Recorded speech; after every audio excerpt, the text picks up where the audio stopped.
What if I told you the people who talk the least are the ones who know the most? That silence you think is shyness, it's actually strategy. The world calls them introverts. I call them the quiet predators of intelligence. While everyone else screams for attention, they sit back, watch, and quietly rewrite the rules. And there's one dark psychology hack they use, often without realizing it, that lets them outthink, outsmart, and outlast everyone around them. Let's start with a truth no one wants to admit. The loudest people rarely win because they're too busy performing. They crave validation like it's oxygen. They need to be seen, heard, and liked.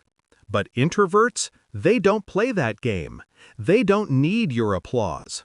Their silence makes people uneasy because it forces others to fill the space with noise, revealing everything: insecurities, motives, weaknesses. That's the first part of the hack.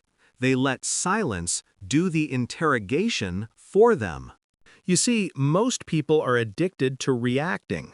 Someone pauses and they rush to speak. Someone disagrees and they rush to defend. But the introvert's brain doesn't chase validation, it chases patterns. They notice tone, eye movement, hesitation, micro-expressions, things that loud minds never catch. That calm, unreadable expression you think means bored, it's actually a full psychological scan in progress. They're decoding you like an open file. Here's where it gets darker. That same silence that protects them also manipulates others without a single word. People project their own insecurities into quiet minds. They start wondering, what are they thinking? Are they judging me? Are they smarter than me? That curiosity turns into tension. Tension turns into control. The introvert doesn't need dominance. They create it by simply refusing to give you what you want: reaction.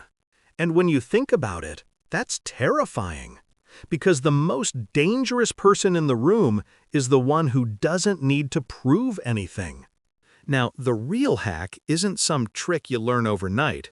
It's a shift in how the brain processes social energy. Extroverts externalize. They think by talking. Introverts internalize. They think by observing. Their brain literally rewires information differently. When they watch, they build silent libraries, patterns of behavior, emotion, logic. Over time, that becomes a weapon. Intuition sharpened into calculation. Picture this. In a group discussion, everyone's throwing opinions like confetti. The introvert sits back, silent. People mistake that for insecurity. But when they finally speak, it's surgical. One sentence cuts through everyone's noise. That's not luck. That's psychological timing. It's like a chess player who's been counting your every move, while you were bragging about how strategic you are. The irony?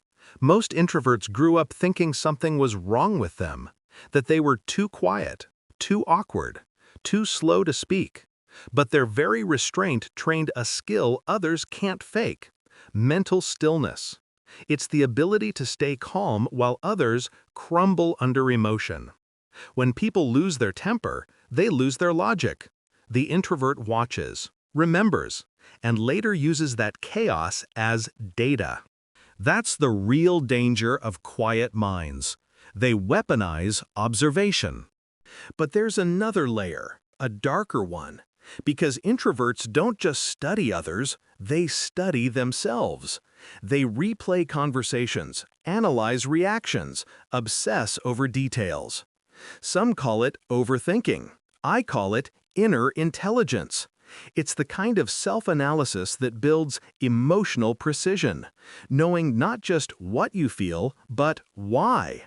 That's how they predict people's next move, by recognizing the same patterns they once saw in themselves.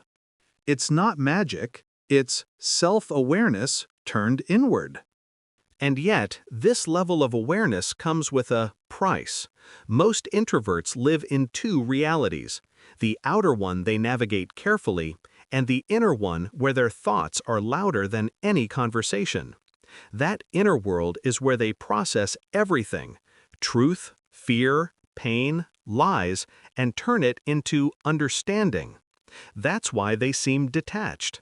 They're not absent, they're just somewhere deeper. People mistake their quiet for weakness. Big mistake. Because silence isn't weakness, it's camouflage. While others reveal themselves through words, introverts hide in plain sight. They let people underestimate them, and that's the best psychological advantage anyone could ask for. Want to know how introverts actually use this dark psychology hack? They delay their responses. Not out of fear, but control. They know time exposes truth. When you pause before reacting, you shift from emotion to precision. You watch what others reveal while they assume you're unsure. They mistake patience for hesitation, and that's when they give themselves away. This isn't just theory. Studies show introverts' brains process dopamine, the reward chemical, differently. Where extroverts chase stimulation, introverts conserve it. Their calm isn't an accident, it's neurological efficiency. Less noise, more focus. Less reaction, more reflection. And in a world addicted to chaos, that's power. The world keeps shouting, "Speak up, be more outgoing, be more confident." But maybe the quiet ones aren't broken. They're just operating on a higher frequency. A slower, sharper wavelength where information actually settles before it's used. Think about every time someone called you too quiet, boring, or distant. What they were really saying was, "You don't feed my ego fast enough," because your silence doesn't give them the mirror they crave. And that's why they find it uncomfortable. Your calm breaks their illusion of control. That's the paradox of introverts. The less they try to control people, the more control they naturally have. So, what's the dark psychology hack that makes introverts outsmart everyone? It's not manipulation, not deceit. It's mastery of attention. They control where it goes, how it's used, and who gets it. They don't waste mental energy reacting to nonsense. They conserve it like a weapon. Every observation, every pause, every silence, collected and stored until it matters. And by the time others realize what's happening, it's already too late. The quiet one has already read the room, mapped the minds, and chosen the perfect move. The funny thing is, this hack can't really be taught. You can't fake silence. You can't pretend to be still inside. You either learn to master your reactions, or your reactions master you. Introverts just figured that out first. So next time you see a quiet person in the corner, don't assume they're invisible. Assume they're collecting data. Because while everyone else is busy performing intelligence, they're building it. And maybe that's the real reason this brain hack feels banned. Because a silent mind is the hardest one to control, and the world fears what it can't understand. After all, the loud may rule attention, but the quiet, they rule understanding.